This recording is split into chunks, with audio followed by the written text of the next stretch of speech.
Welcome to Brian's Man Cave. So today I'm going to be looking at Beamrider for the Colecovision. Now, I've been putting this one off for a while. I don't know why. I've had it in my collection for quite a long time now. And I kept telling myself, you know, I got to play this game. I got to give it a try. Got to give it a try.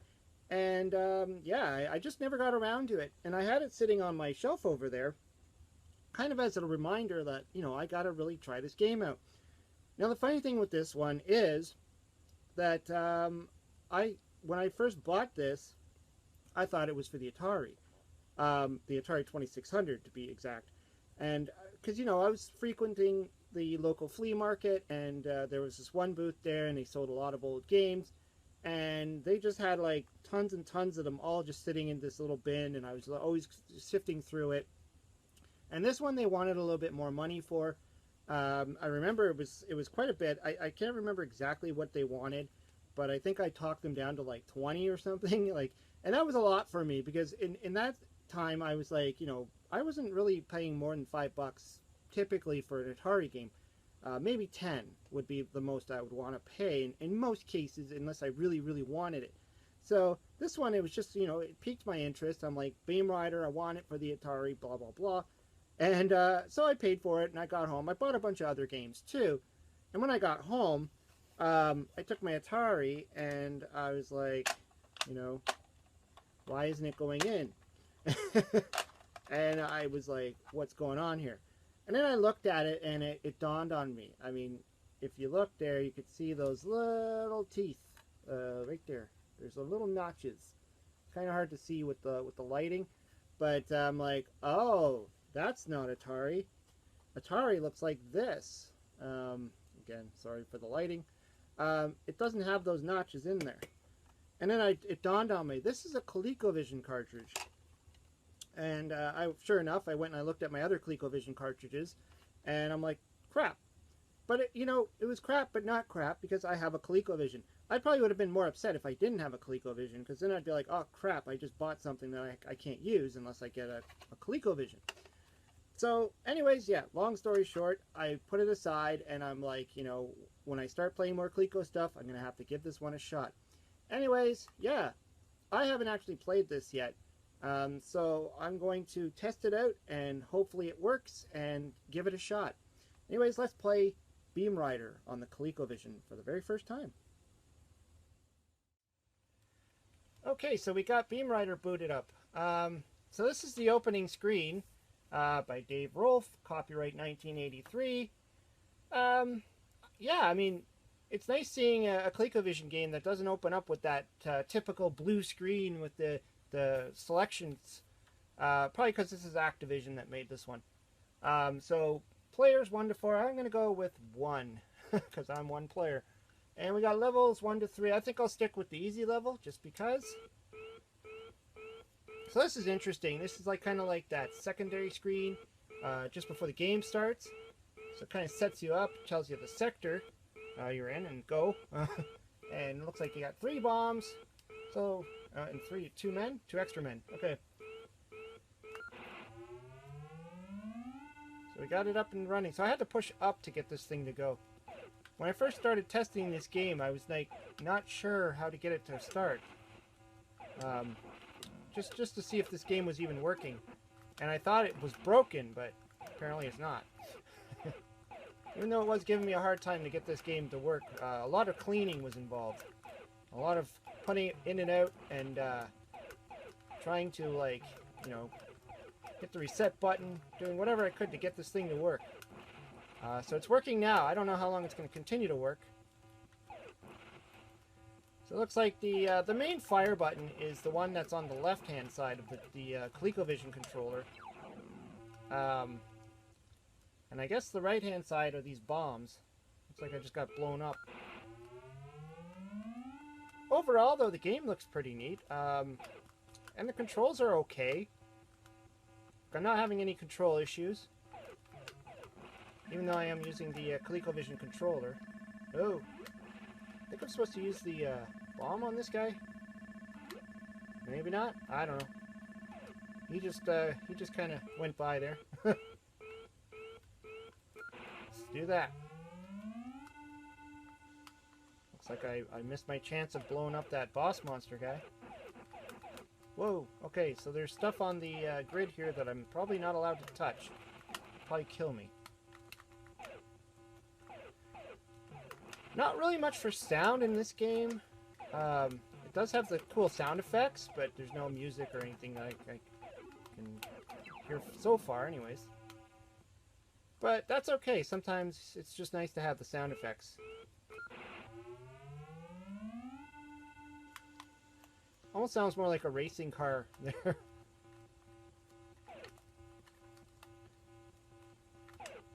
That little beam thing going around the ship is pretty cool too. Like it's ready to fire kind of thing.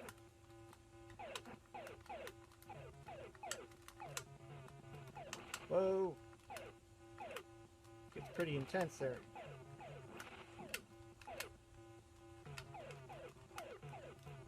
Definitely riding the beam.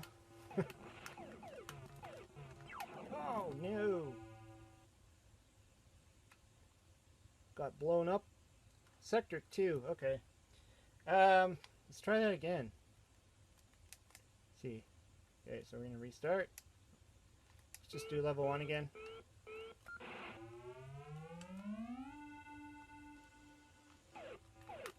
See if I can blow up that ship this time.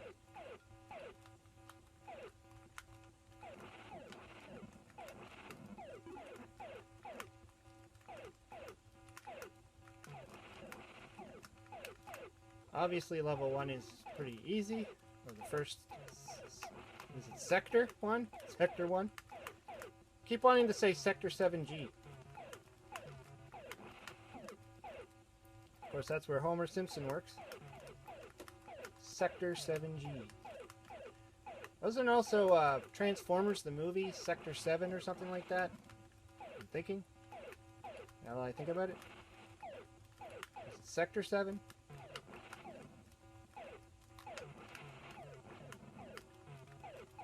I'm assuming I can't touch those things, because the last time I touched one, I blew up. Now, let's see if I can get this UFO thingy. No, wait. Got him! Alright. So that's what the bombs are for. Bonus.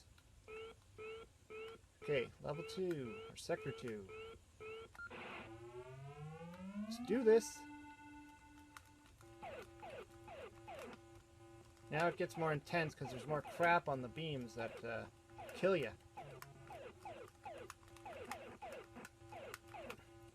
This game's kind of reminding me of Guitar Hero. Almost like, you know, Guitar Hero was fashioned after this game. Keep waiting for like some rock music to start playing.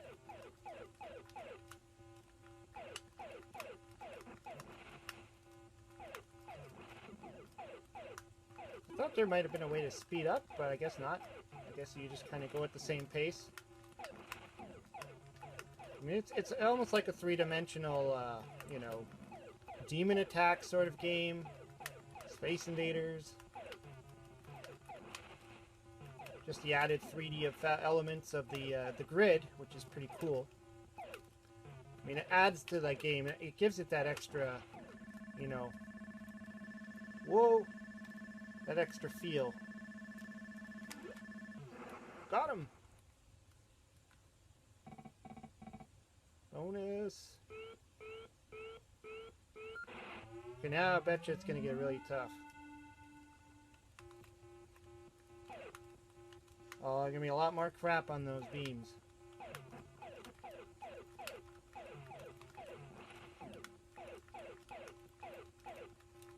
Oh, yeah.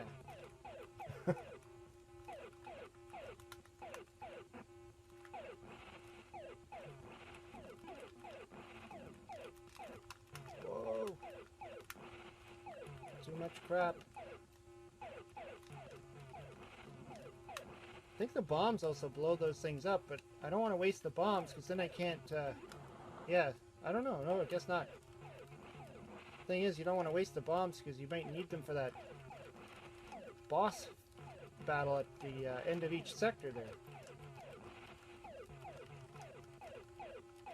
It's getting a little crazy, but manageable. It's It's manageable. Oh, never mind. Am I dead? Oh, nope. I haven't really seen anything to replenish the bombs, so I guess it's just at the end of the sector you get your 3 bombs back. So if you use them all up, that's it for the whole sector. Even when you die, you don't get them back.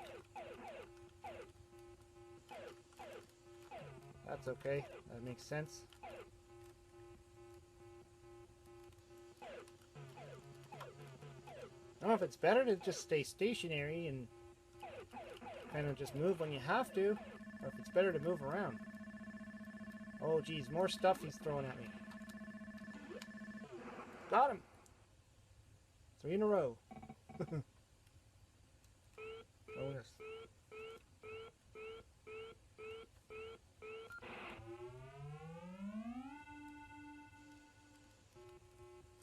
Yeah, it almost reminds me of the pole position sound, I think it is. Pole position. Is it pole position that makes that sound when you start to speed up? Oh man! I like that space scene. That's kind of neat. Would be nice if you can actually like have a second level there where you're playing in that space kind of, you know, dimension. Just to get away from the beams for a little bit.